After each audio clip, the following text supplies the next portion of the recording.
Olá, sou Carlos Lotar e hoje estou tendo a honra de apresentar a vocês mais um programa Dependência Química e Saúde Mental. Aqui do meu lado esquerdo, doutora Valéria Rocha Brasil, especialista em dependência química e cofundadora do Instituto Rocha Brasil. Seja muito bem-vinda. Muito obrigada, é uma honra estar aqui com todos vocês.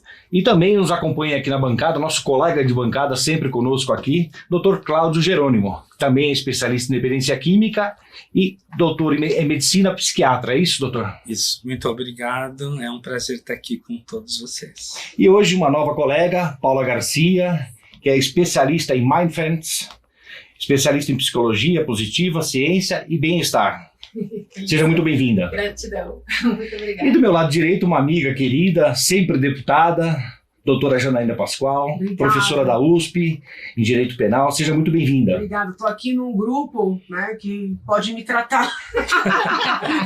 Vou dividir com eles todos os meus traumas. Vou sair melhor daqui.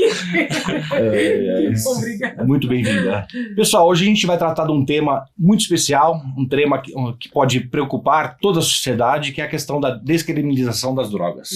E, em especial, o artigo 28. Para isso, os colegas de bancada aqui vão colaborar na entrevista com a doutora Janaína Pascoal. Doutora, o que a gente pode aprender com a senhora a respeito do artigo 28, sobre esse tema que está latente hoje no STF e também na Câmara Federal e no Senado? Então vamos por partes, né? A legislação sobre drogas, ela foi sofrendo muitas modificações ao longo do tempo. Se a gente pegar a época ali do Código Penal, né, que a parte especial é de 40, a parte geral é de 84, a parte especial é de 40, que é onde os crimes são previstos.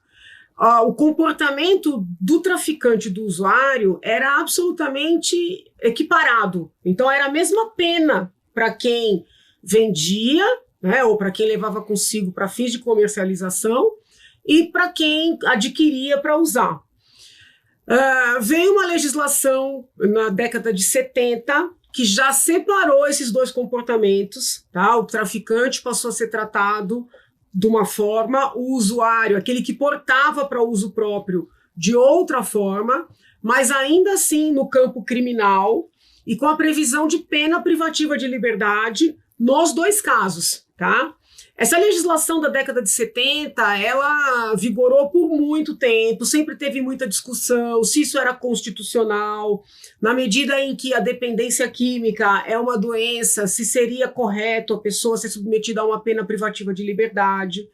De forma que, em 2006, o Congresso Nacional manteve a situação do usuário, daquele que porta para uso próprio, no campo do direito penal, mas deixou de prever uma pena privativa de liberdade, tá? A pessoa que é flagrada, porque ainda vigora essa legislação, portando drogas para uso próprio, ela é levada à presença do juiz, que tem ali a possibilidade de dar uma advertência, de fazer... até engraçado, porque muitos críticos, né, na época diziam, vai passar um pito na pessoa que é pega nas flagrante, mas já desde 2006... que a pessoa que é enquadrada como usuária não é colocada na prisão, tá? Então isso é muito importante de ser esclarecido.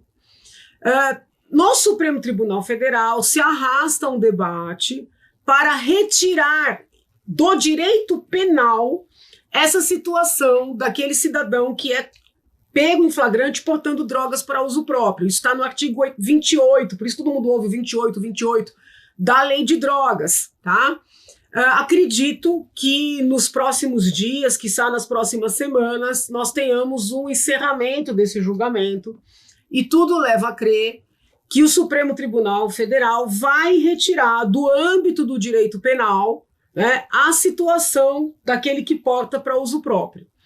É uma discussão importante, é uma discussão legítima, tá? Não desmereço a discussão.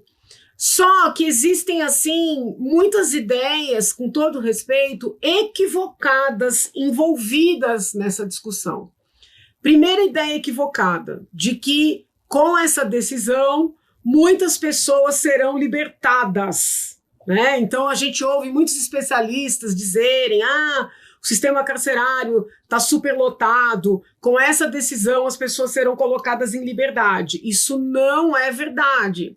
Por isso é que eu fiz esse preâmbulo, porque desde 2006 ninguém que seja pego e enquadrado como portador para uso próprio, ou seja, como usuário, é mandado para o presídio. Ah, Janaína, então não existem usuários ou dependentes no presídio? Existem e são muitos. Só que eles não foram levados para lá por esta situação. Muitos roubaram, traficaram, atacaram, furtaram, por força da dependência, para conseguir dinheiro para comprar droga, tá? Mas eles não estão lá por serem usuários, ou seja, o comportamento de usuário. Então, assim, essas pessoas seguirão presas e aquelas pessoas que são dependentes, infelizmente, continuarão praticando esses atos para conseguirem a droga, né? Sem contar aqueles casos das pessoas que, em função dos efeitos das drogas, praticam crimes, tá? E eu não estou aqui generalizando que todo usuário, todo dependente seja também um criminoso, não é isso. Mas muitas vezes, por perderem a sua capacidade de controle, podem praticar crimes, inclusive sexuais, né? Nós temos essa situação até com álcool, que não é objeto do tema hoje, mas pode um dia a gente voltar a debater. Então essa é a primeira, vamos dizer assim, mentira que é contada em torno desse julgamento, tá? Então, assim, o julgamento ele é legítimo, a discussão é legítima, ela é da democracia, não estou aqui desmerecendo a discussão, mas não gosto de mentiras, tá? Outra mentira que se conta de que na Holanda, em Portugal é liberado e o Brasil está atrasado. Vamos lá. Em Portugal, a situação daquele que porta para uso próprio foi sim retirada do âmbito do direito penal, mas tem toda uma legislação administrativa que se aplica. E essa legislação administrativa é mais dura do que a nossa legislação penal, tá? Então isso não é dito para quem participa desse debate. Então eu vou dar um exemplo. Vamos imaginar que o Supremo vote pela descriminalização do 28, tá? Não tem mais essa legislação que vai levar o cidadão para frente do juiz. Só que não tem nada para colocar no lugar. O que vai fazer com uma pessoa que está ali na porta de uma escola consumindo, por exemplo, droga? Né? Alguns ministros querem que isso valha só para maconha, outros para todas. O ministro Gilmar Mendes, por exemplo, propõe que seja para todas. O que vai fazer? Não tem um instrumento. Né? Talvez até vão tentar jogar em coisa pior, né? Corrupção de menores, vão tentar criar, pode até piorar a situação da pessoa. Mas em Portugal existe, né? Você não pode ficar por aí, não é uma situação de um liberou geral. Se a pessoa está usando drogas assim na frente de todo mundo em Portugal, ela é levada para uma autoridade administrativa. E tem sanções, tem punições mais severas do que as que nós temos aqui. Então não é verdade. Na Holanda a mesma coisa. Né? Na Holanda não existe esse liberou geral que as autoridades e os intelectuais dizem que existe aqui no Brasil. Então nós estamos, vamos dizer assim, matando uma legislação sem colocar algo no lugar. Tá? Então esse é o primeiro ponto. Segundo ponto, como é que a gente torna completamente lícita a conduta de quem consome drogas, né, de quem adquire, se nós não temos nenhum procedimento, nenhuma situação que viabilize a aquisição? Como é que pode ser lícito de quem essas pessoas vão comprar, né? Então nós criamos assim uma situação complicada sob o ponto de vista jurídico, né? Então, por exemplo, na Holanda eles criaram ali uma tolerância com os tais coffee shops, por exemplo, tá? Não é que é legalizado, é uma tolerância, existe uma licença, é uma tolerância. Qual foi o intuito do sistema holandês? Fazer com que o usuário de maconha não ficasse na mão daquele traficante que fornece crack, que fornece cocaína, que fornece heroína. Então houve uma tolerância. Mas se a pessoa adquirir essa maconha do lado de fora do coffee shop, já é um comportamento proibido. Nós estamos largando essa situação, né, a partir da decisão do Supremo, que eu acredito que será pela descriminalização, né, haja vista o andar da carruagem, sem criar uma sistemática. Então, das duas, uma, ou nós teremos um caos, uma insegurança geral, ou é um primeiro passo para legalizar totalmente, inclusive o tráfico. Tá? Outro ponto que também me parece mentiroso, e falo isso de maneira respeitosa, né, ou uma inverdade, né, para ficar mais leve. Vamos corrigir as injustiças que há de uma pessoa que, na verdade, é dependente e é enquadrada como traficante. Né? Eles alegam isso. Tem muita injustiça, tem muita injustiça. Vamos corrigir a injustiça. Mas até que ponto a falta de uma alternativa jurídica não acarretará o contrário do que se busca? Né? Então aqui nós temos psicólogos, psiquiatras, advogados, pessoas que trabalham na ponta.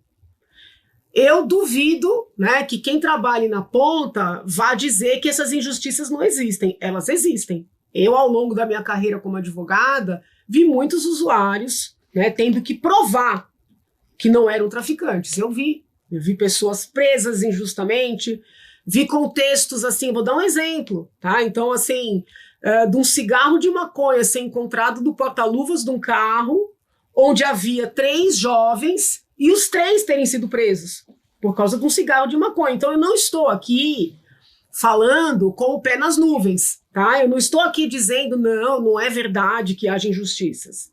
Essas injustiças existem.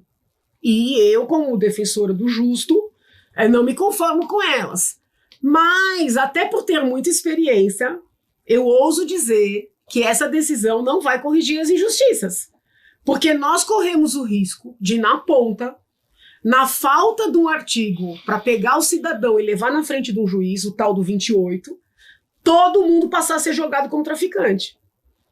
Né? Daí, eu acredito que nós teremos a oportunidade de detalhar, daí essa discussão que os ministros estão fazendo lá para fixar quantidades, circunstâncias, para evitar que na falta do 28, no lugar de melhorar a situação, nós tenhamos uma piora, tá? Então eu acho que essa discussão ela está muito assim circundada, né, por ideologia, por inverdades, e o resultado prático poderá ser bem pior, né, do que mesmo os defensores que estão com o coração, vamos dizer, com o coração sincero, né, buscando corrigir injustiças, eles poderão ter um choque aí de realidade muito, muito proximamente. Não sei, fiz um resumo aqui. Tá. Deixa eu aproveitando que a doutora, além de advogada... Me chama de Janaína, colega, vai, por favor. Foi uma excelente parlamentar. A discussão hoje desse assunto no STF, ela está acontecendo no campo correto, na sua visão? Então, o ministro Alexandre, eu acompanhei o voto do ministro e ele até fez essa consideração. Olha, eu quero deixar claro que o Supremo Tribunal Federal não está, né, usurpando ou tomando o lugar do Congresso, porque foi o Congresso que, em 2006, decidiu despenalizar. Né? O que é esse despenalizar? Tirar a pena privativa de liberdade. Né? Isso é verdade, o ministro falou a verdade. Mas o Congresso debateu largamente a questão e decidiu não descriminalizar, ou seja, não tirar do campo do direito penal. Então, nesse contexto, o certo seria voltar para o Congresso. Né? O certo, até porque o Congresso poderia, nessa discussão, já pensar numa alternativa. Bom, tudo bem, a gente vai tirar do campo da justiça criminal, mas vamos criar uma legislação administrativa para impedir que as pessoas usem na frente das escolas, na porta dos prédios. Né? Porque, assim, como é que vai ser? Que é um pouco do que a gente discute aqui nos nossos encontros com a situação da Cracolândia. Né? Então, assim, o certo seria no Supremo. Agora, nós vivenciamos, não só com base, não só no que concerne a essa seara, mas nas mais diversas searas, uma sobreposição do judiciário, né, sobretudo do Supremo Tribunal Federal, ao legislativo. Vou dar um exemplo que não é objeto do nosso diálogo aqui, mas que é importante que quem nos acompanha fique atento, do que foi noticiado nesses últimos dias, de que o governo Lula vai disciplinar a atuação das Forças Armadas nas tais operações de garantia da lei e da ordem. Né? houve ali uma proposta de um parlamentar ou de alguns parlamentares petistas de alterarem o 142 da Constituição, que é o que trata do papel das Forças Armadas. Concordando ou discordando, e eu discordo, pelo menos os parlamentares estavam propondo discutir no campo correto. O que fez o governo Lula? Não vamos tocar... Vão trazer um decreto, uma resolução, uma proposta que, na verdade, vai usurpar o papel do legislativo. Então, quem olha de fora acha que o governo Lula desautorizou o PT. Não é isso. Eles vão fugir da discussão no Congresso e vão fazer o que os parlamentares queriam fazer da maneira correta, pelo menos no debate, por meio de decreto, por meio de resolução. Entendem? Então, assim, é a dinâmica, né? Isso aconteceu na pandemia, o tempo inteiro o Supremo legislando. E, sob o ponto de vista da democracia, isso é muito ruim, porque por mais que sejam respeitáveis os ministros, e são, não foram eleitos, tá? Não foram eleitos. E eu teria aqui uma fila de exemplos a dar, né? Mesmo assim, muitas medidas que vêm sendo aplicadas nos dias de hoje, a youtubers, a jornalistas, a pensadores, né, de multas, de confiscos, de bloqueios de contas bancárias. Nada disso tem previsão legal.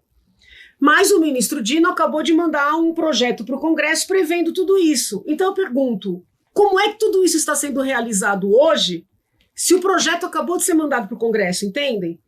Então, é mais do que o debate, né, sobre a descriminalização do 28 em si, é essa questão dos papéis constitucionais, né, de cada órgão, de cada entidade, né, e nós vamos enfrentar aí o debate sobre aborto, e vai ser muito rápido, porque a ministra Rosa, que é uma ministra que eu respeito muito, ela já disse que quer votar essas questões antes de sair, e ela, apesar de ter uma aparência muito jovial, né, belíssima ministra Rosa, ela vai fazer 75 anos agora em setembro. Então eu acredito que nós tenhamos aí decisões bem revolucionárias, né, sem fazer juízo de valor nos próximos dias aí no nosso país. Perfeito.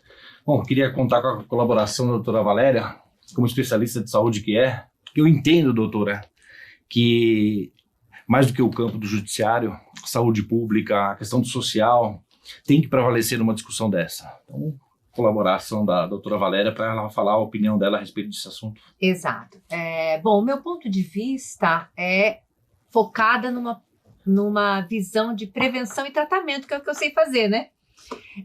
Em termos de prevenção, quando a gente pensa, vamos fazer a prevenção nos 3 níveis de prevenção, nós temos que pensar em propostas e caminhos que sejam interligados, e essa interligação envolve desde as questões normativas, legais, até as questões de impacto da saúde pública como um todo.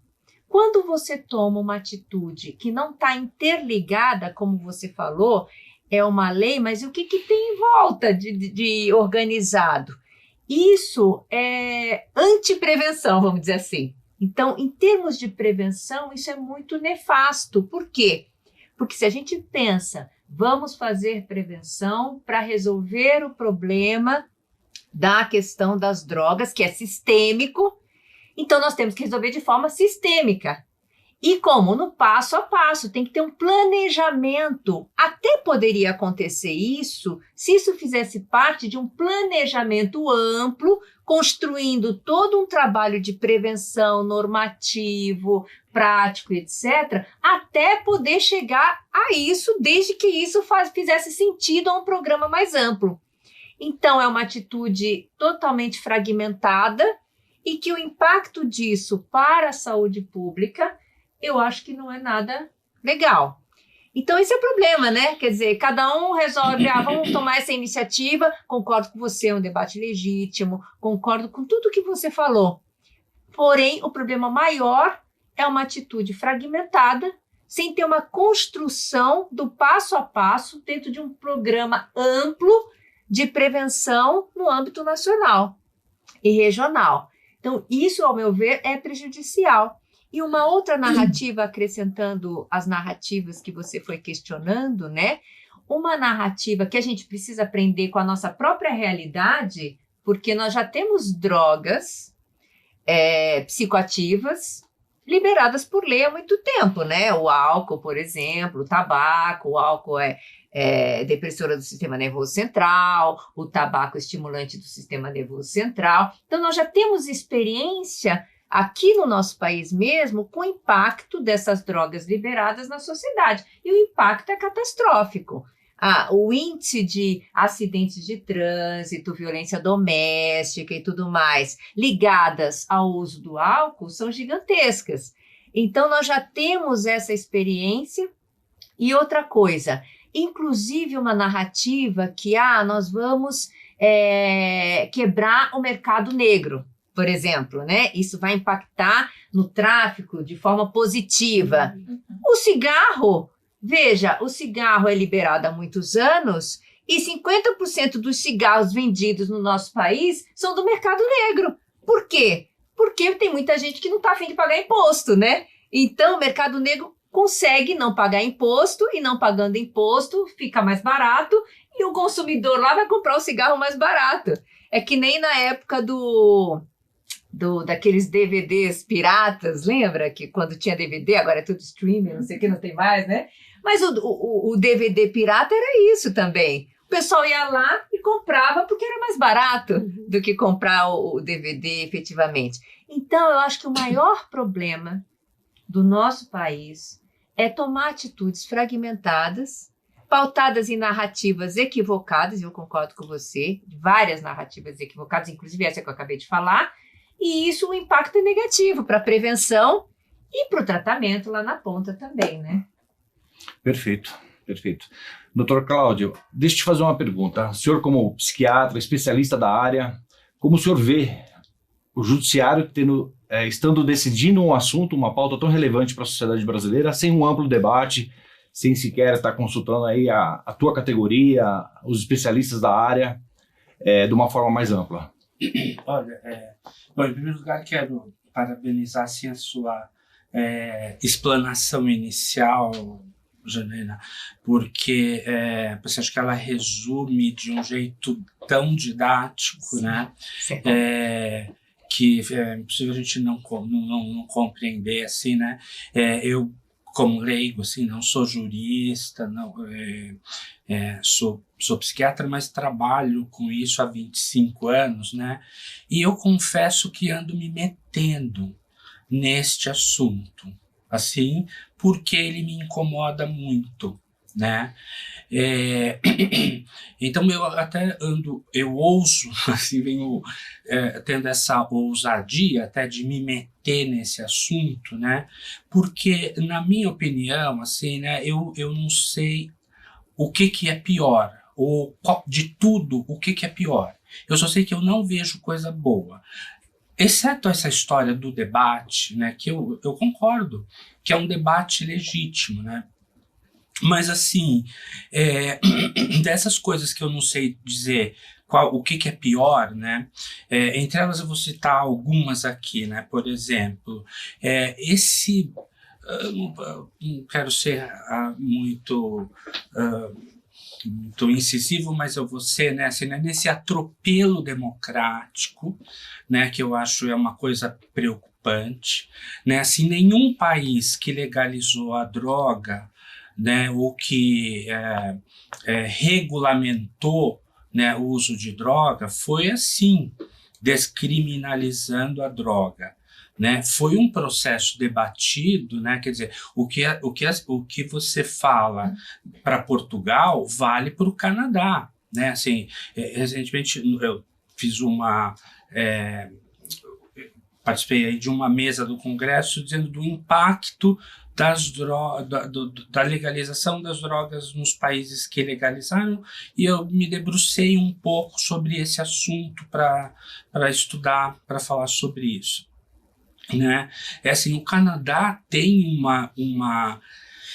um conjunto, né, de instrumentos administrativos, vamos dizer assim, que são muito mais rígidos do que o que prevê o Código, as penalizações, ou as sanções, né, do artigo 28. Né?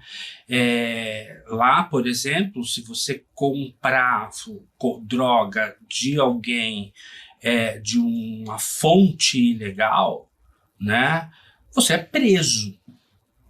Então é pior, né, do que o que acontece aqui, né? Então eu acho isso isso assim temerário, realmente temerário, né? Você discutir esse assunto de uma maneira simplista, votando e decidindo se um artigo é constitucional ou ele é inconstitucional. Então esse é um outro ponto assim, que eu acho extremamente ruim e me coloco assim frontalmente desfavorável e contrário a esse tipo de coisa, né? Eu não gostaria que fosse feito dessa maneira. O terceiro ponto, né, que é esse que desde 2026, né, assim, que você tem 2006, desculpa, desde 2006, né, 2006, a gente não tem mais, ninguém é preso, como a senhora bem lembrou, né? Eu concordo que haja injustiça, eu vejo isso acontecer com os meus pacientes. A minha questão essa é a melhor maneira de resolver a injustiça? Porque você gera uma outra insegurança, né? Você retira, por exemplo, da polícia um instrumento, né, de abordagem e de verificação, né, e para você até decidir, quer dizer, eu sempre questiono assim, né, que se o erro na hora de enquadrar, né, assim, a pessoa em um ou em outro artigo, né, parece que a gente estuda para matemática, faz prova para inglês, né? Assim não vai dar certo, a gente não vai bem, né? Porque o problema a solução parece que não está alinhada, né, com o problema. Essa é uma coisa que me preocupa, né?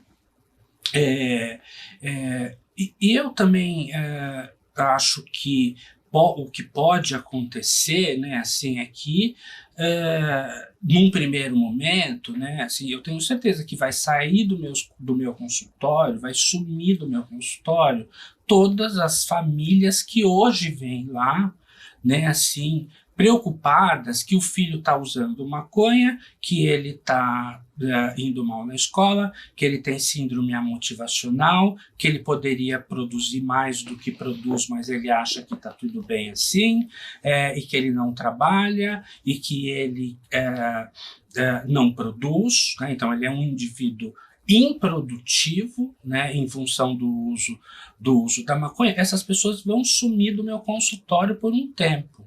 Tá? Só que aí eu espero que daqui a pouco essas pessoas vão voltar para o meu consultório numa situação muito pior. Porque agora, né, a gente tem uma chancela, né, do superior, eu falo superior, Supremo.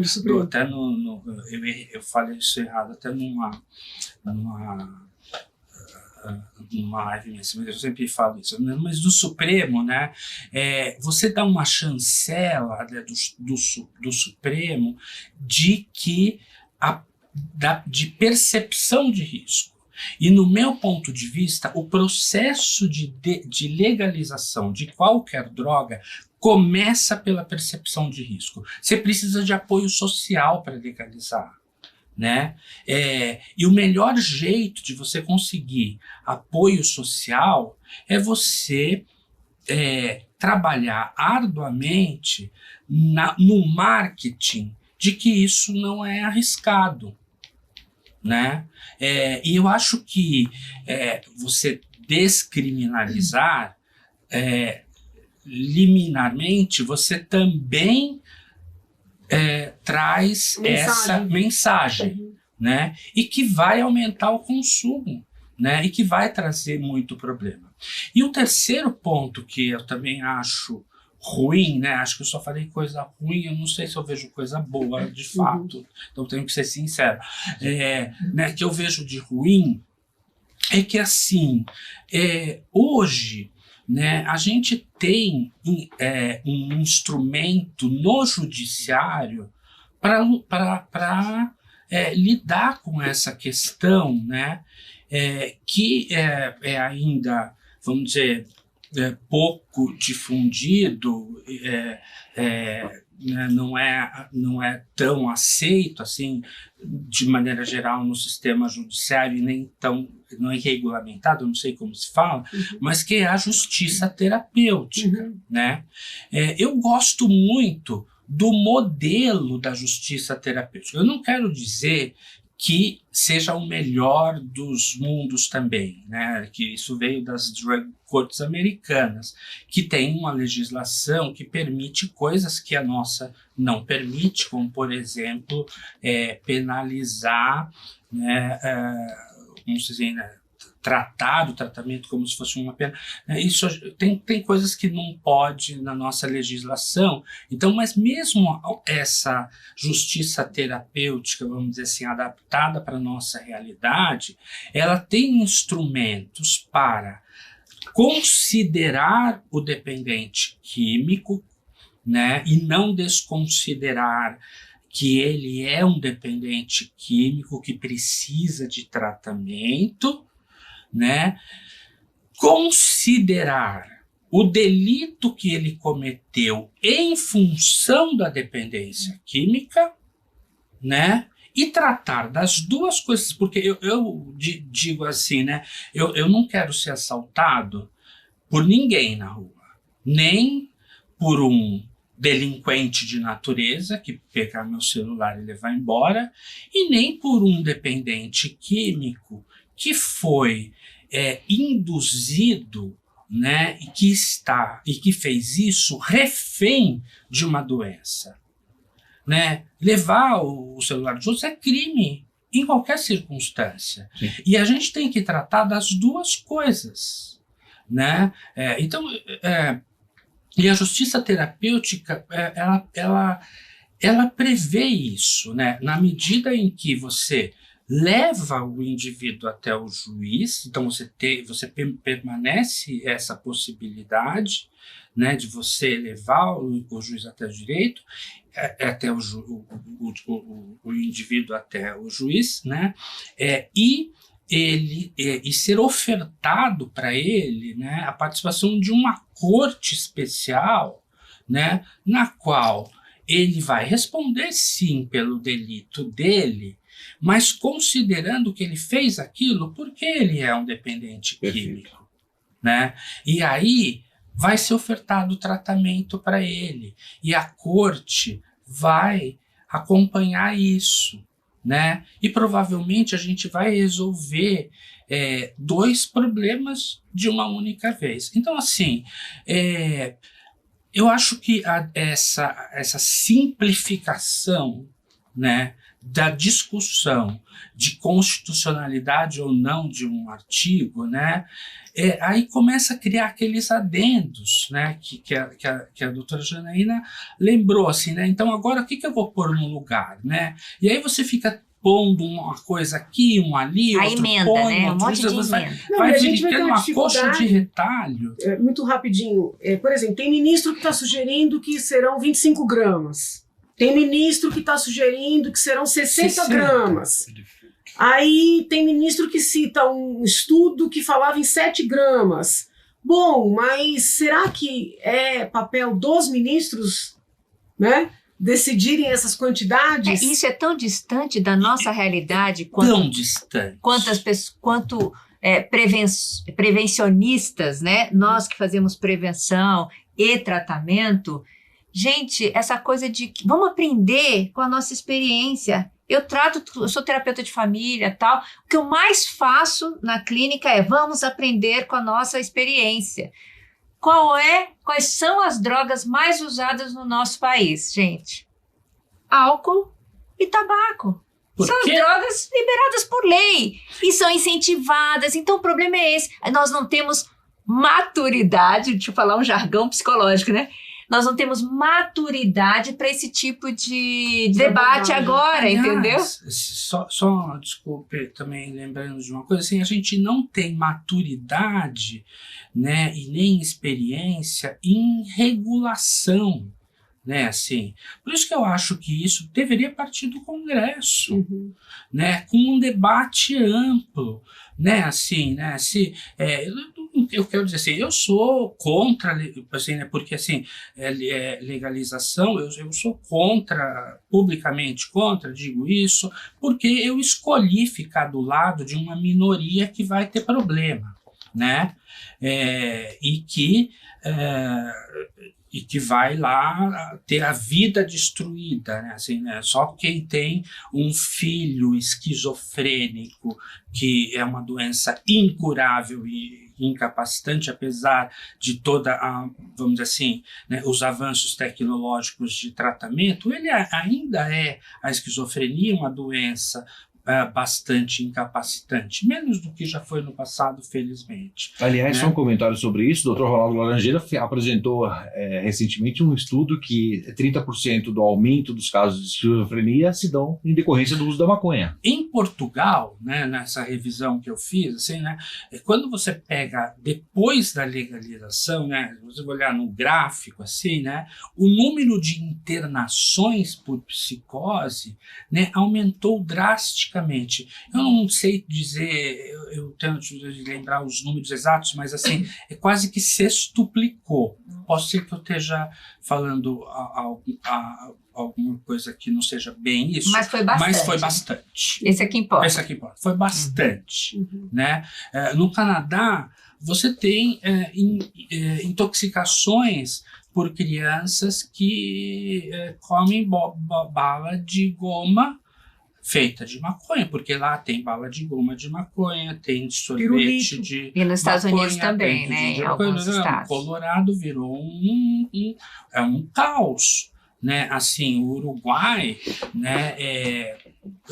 Cujo estado também assumiu aí um papel forte nessa regulação e que não dá conta, assim, né? O tráfico tá lá e aumentou e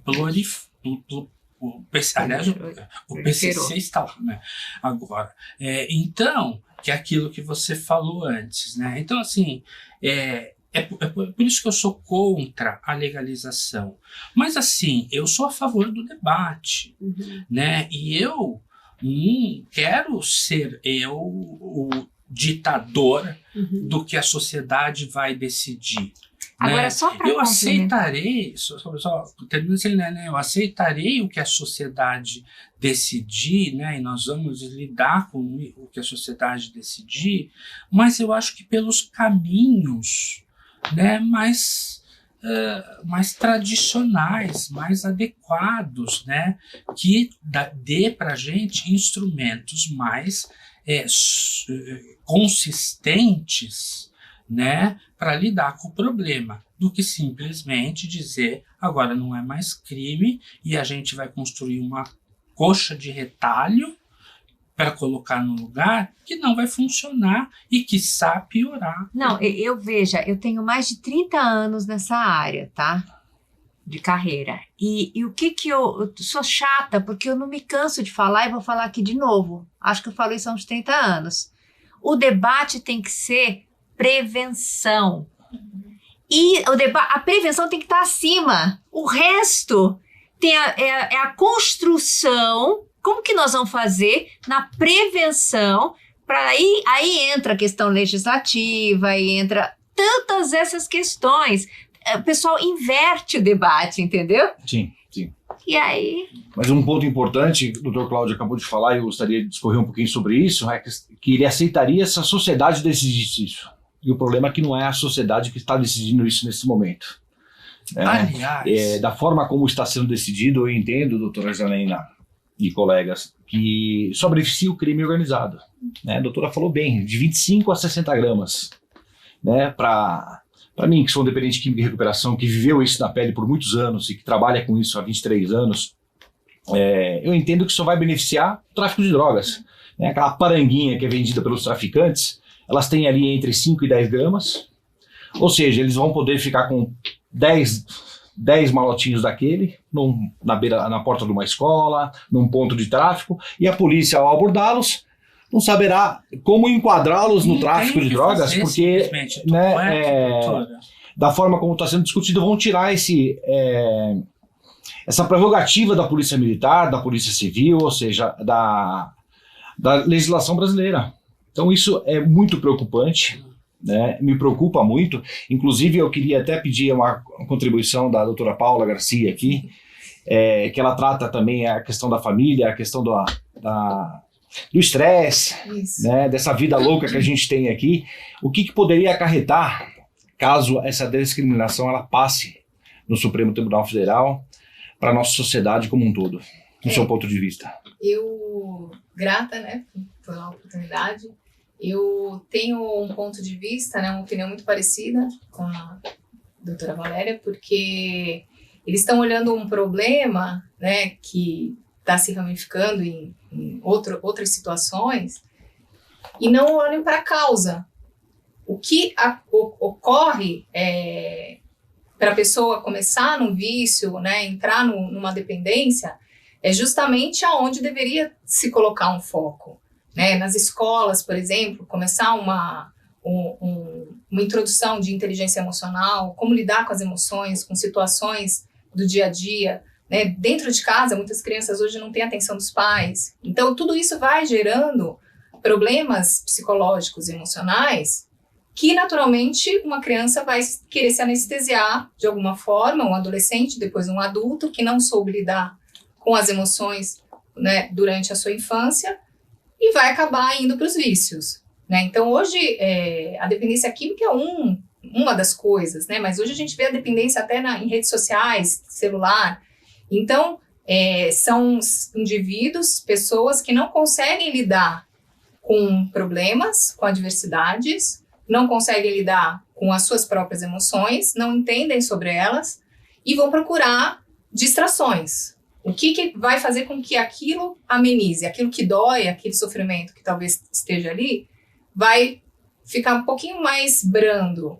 E aí eu vou começar a beber álcool, né, coisas que estão mais próximas, às vezes até no próprio bar de casa, né, que o pai vai ter lá o álcool, ele começa a tomar escondido, um cigarro. E naturalmente uma hora vai chegar, cada vez mais com facilidade, a uma maconha, por exemplo, que pode levar para outras drogas mais pesadas. E aí é ladeira abaixo, né? Na minha opinião, isso daí já é assim, o negócio extrapolado, mas não se vê a causa. Então tá lá já na ponta, né, do que já tá como um problema estabelecido e ninguém tá olhando para como evitar tudo isso chegar nesse ponto. E não tem que discutir se vai ser 25, 60 gramas, mas discutir como não ter mais, cada vez menos diminuir, né? Cada vez mais diminuir pessoas em situações de dependência química, fazendo crime, né? Assaltos e matando pessoas por conta disso, e depois pensar num tratamento, né? Quando às vezes já está numa situação mais extrema. Então, na minha opinião, eu vejo muito isso, assim, de perfeitamente a doutora Janaína. Eu não gosto de doutora. Mas foi muito didática a forma com que foi colocado, né, tudo como está sendo, né, como eles apresentam. E realmente, se você cria, né, uma lei ou tira, né, um artigo e não organiza algo para que isso daí não vire uma história um pouquinho mais complicada, porque realmente você não poder fazer nada quando você se deparar com algum usuário, pessoas portando uma quantidade de químico e juridicamente não poder fazer nada. Realmente isso daí é muito preocupante, na minha opinião. Posso até trazer uma discussão paralela aqui, Sim, mas que claro. tem a ver? Vejam bem, nós estamos aqui, né, pensando, avaliando se o Supremo poderia fazer o que está fazendo. Mas pelo menos os julgamentos do Supremo são televisionados, a imprensa cobre. Poucas pessoas sabem, né, mas em fevereiro agora, de 2023, o Conselho Nacional de Justiça, né, que é um órgão cujas resoluções o Supremo decidiu que tem força de lei, né, respeitosamente eu entendo que não tem, mas na prática tem, na medida em que o Supremo decidiu, o Conselho Nacional de Justiça mandou fechar os manicômios judiciários. Eles deram o prazo de 6 meses para encerrar 50% das vagas e 1 ano para encerrar 100%.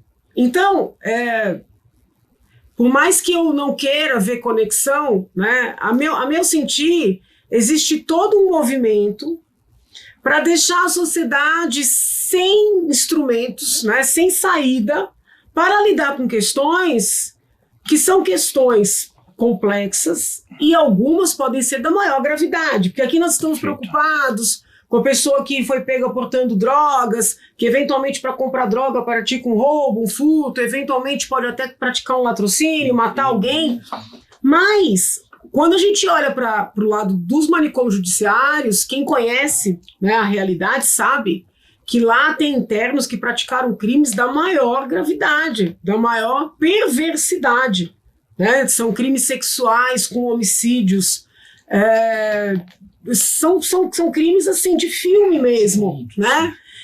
E aí a gente diz, não pode chamar de crime porque é inimputável, porque é doente mental, mas eles ficam internados ali por longos períodos, sempre tratados e tal. Na medida em que a justiça manda fechar esses estabelecimentos, com base na legislação da luta antimanicomial, que por sua vez também encerrou uma série de serviços para doentes mentais que não se envolvem com crimes. O que é que a sociedade vai fazer com um cidadão, por exemplo, que por força de uma doença mental estuprou e matou um grupo de crianças, por exemplo, né? Você não vai poder prender porque ele é inimputável. Você não vai poder internar porque os manicômios judiciários foram encerrados. Daqui 6 meses eles serão completamente encerrados. Não vai ter equipamento de saúde mental porque entende-se que não é mais cabível.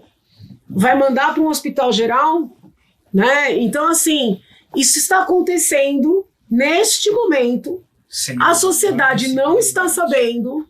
Eu tenho tentado pautar a imprensa, né? Escrevi para vários jornalistas, alguns se interessaram, repercutiram, outros ou não conseguem assim alcançar a gravidade da discussão, ou ideologicamente são favoráveis, né? Porque teve todo um trabalho de marketing, né? Para isso, né? Então assim, não, olha, muitos regimes totalitaristas usaram os manicômios para se livrar dos indesejados. É verdade. Isso é verdade, inclusive nos dias de hoje. Isso acontece em vários lugares do mundo.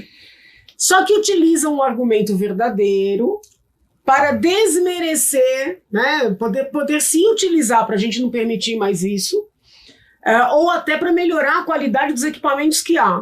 Mas não, para desmerecer um tratamento, um encaminhamento que se mostra necessário e talvez o único disponível. Né? Terrível. E eu acho que nesse campo, né, doutora Jane, assim, existe muito dessa desonestidade intelectual. Total. Fantástico. É isso aí.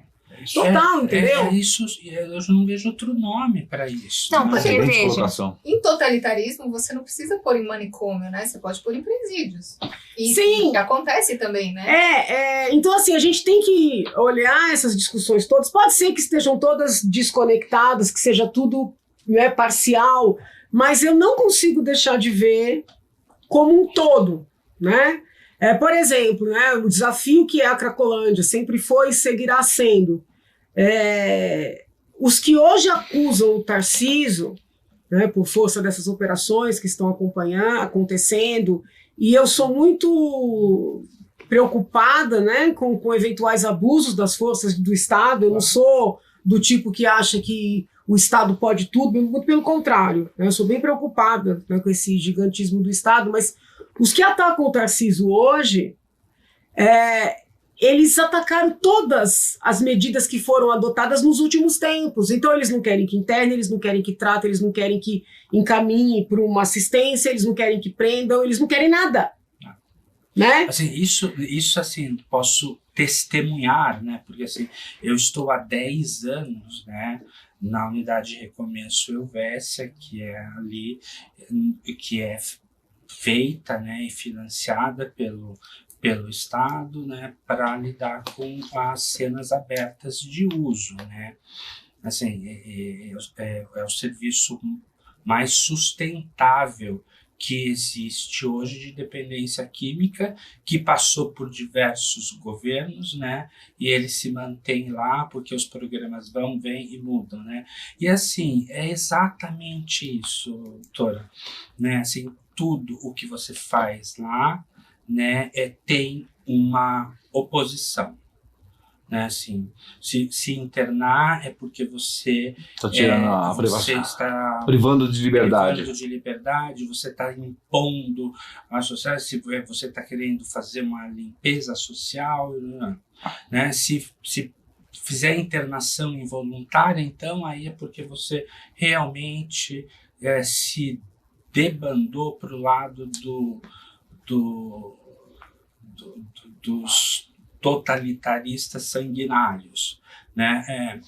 É muito complexo, né? Quando, na verdade, os dados mostram que 30% ali do núcleo da Cracolândia são pessoas que não têm condições de decidirem mais pela própria vida. E isso não é... E deixar eles à própria sorte, isso é cuidar, isso é da cidadania, né? Isso é...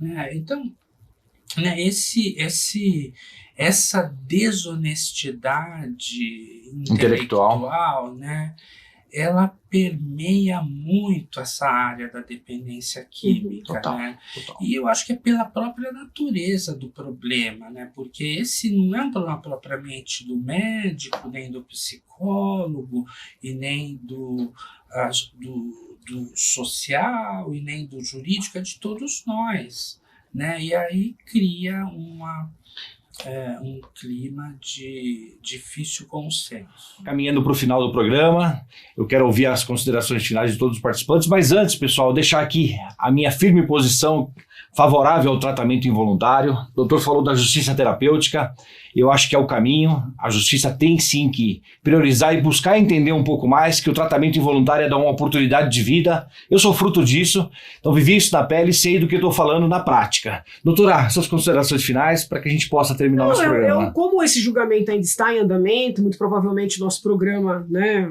vai circular nos últimos dias dessa decisão, talvez os ministros haveriam de refletir até que ponto, ao estabelecerem essas quantidades, trazerem esses critérios, eles não estarão, na prática, também legalizando algumas formas de tráfico, né? Porque, assim, 60 gramas... tudo bem que eles disseram, depende do contexto, depende se tem acompanhamento da tal balancinha, depende de onde está, mas, a bem da verdade, poderemos, né, com essa decisão, legalizar certas formas de tráfico, e eu não consigo ver nenhuma vantagem para o país. Eu até admito debater, né, mas uma legalização enviesada, até que ponto, né? E o que é que o judiciário quer com isso? E o que é que o judiciário quer, por exemplo, com decisões recentes em que o trabalho das polícias vem sendo anulado, né? O trabalho árduo das polícias vem sendo anulado com base, por exemplo, na falta de um mandado de busca e apreensão, né? E eu não estou falando de casos assim em que a polícia invade a casa de uma pessoa porque um vizinho ligou e sentiu o cheiro de maconha, porque eu jamais compactuaria, né, com a polícia invadindo a casa de uma família porque o vizinho sentiu pela janela do banheiro o cheiro de maconha. Não é isso, estou falando de apreensões de 600 quilos, né, de cocaína em portos, em hangares, em depósitos, né, estabelecimentos assim, comerciais no meio da noite, né, e aí a polícia entra, corre risco, apreende, isso bate em algumas cortes e tem uma anulação, né, completa. Então, assim, nós vamos ter que parar e refletir como sociedade o que a gente quer, né, o que a gente quer. Um grupo, eu acredito que a maior parte da sociedade queira solucionar, né, a Cracolândia aqui de São Paulo, mas às vezes vendo determinadas decisões parecem que querem transformar o Brasil numa grande Cracolândia, né, e quem é que ganha com isso? Muito bom. Paula? Eu, dentro do que é a minha expertise, eu reforço a importância da prevenção, de ir na causa, né, de uma dependência e realmente ir para a justiça e para pautas essas sugestões de começar na escola, talvez uma educação emocional, inteligência emocional, técnicas de mindfulness, né, que é o que eu posso falar melhor, e dentro de uma psicologia positiva, né, como chegar na administração das próprias emoções, para que não chegue nessa ponta que é hoje debatido, né, uma questão que eu posso falar até certo ponto, né, e foi uma aula, então sou muito grata por estar aqui e aprender com cada um de vocês, foi maravilhoso, e torcer para que tudo isso tenha um mínimo possível de prejuízo para a sociedade, né, e dentro do que vai acontecer e que vai ser votado aí. Doutora Valéria? Eu acho que nós estamos vivendo um grande paradoxo, porque a gente está querendo tomar algumas medidas para tratar do transtorno de uso de substâncias, que é uma patologia, de forma patológica. Então, essa dualidade do tudo ou nada é altamente patológico. E quando você trata de uma maneira patológica de uma patologia, só piora as coisas. Eu tenho certeza de que isso é patológico, porque essa é uma linguagem minha, né?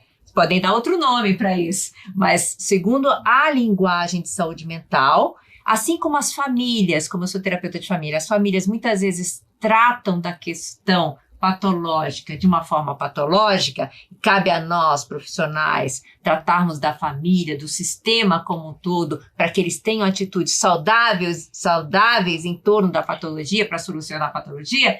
Nós estamos fazendo isso no sistema sociopolítico e econômico, tratando da patologia de forma patológica. E aí entra, inclusive, um tema que você trouxe, que está diretamente ligado à dependência, ao transtorno de uso de substâncias, que é a questão da internação.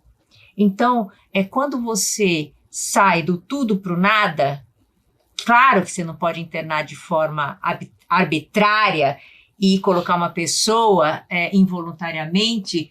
Óbvio que isso é inadequado e a luta antimanicomial tinha sim razão em relação a isso. Mas saiu disso para o nada. Então virou um preconceito internar.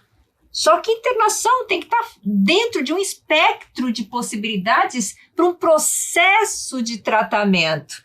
Você hoje ser contra a internação, ao meu ver, é um olhar absolutamente patológico e ignorante. É quem não entende nada de tratamento. Enfim, então vamos tentar despatologizar as ações voltadas à prevenção de patologias. Muito bom. Doutor Cláudio? Bom, eu vou usar a delicadeza da doutora Janaína para dizer assim, né, que na área de saúde mental, né, seria bom que os ministros considerassem, né, que essa medida, né, pode aumentar o número de usuários de substâncias psicoativas, né? E isso é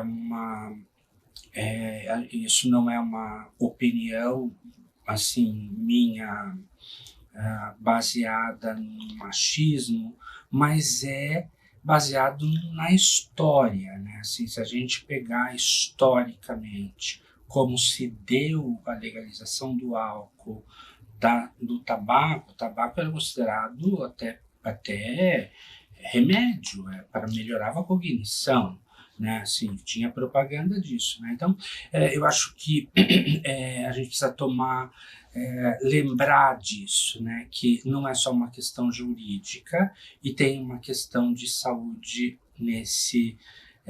nessa discussão também. E, em segundo lugar, né? Eu acho que dizer que pode existir aí outras saídas, né? Eu vou falar de novo aqui da justiça terapêutica, que eu acho uma saída tão ponderada, né, que eu não entendo por que isso não é mais, não sei, assim, eu sou tão convencido e acho uma saída tão ponderada que me assusta que não tenha repercussão muito social isso, né? Então, muito bom. Isso. Bom, agradecer. E muito obrigado, né? Eu aprendi muito aqui. Todos nós. Obrigada. Agradecer a cada um de vocês pela participação, doutora Janaína, pela aula que nos deu aqui hoje, e deixar um recado, um pedido ou até mesmo um apelo aí ao STF que abra para um amplo debate esse assunto. Acho que é importante a participação da sociedade, de especialistas, de pessoas que viveram isso de fato, para que possam dar uma grande contribuição aí para a nossa sociedade. Pessoal, obrigado pela audiência. Semana que vem tem mais. Um abraço!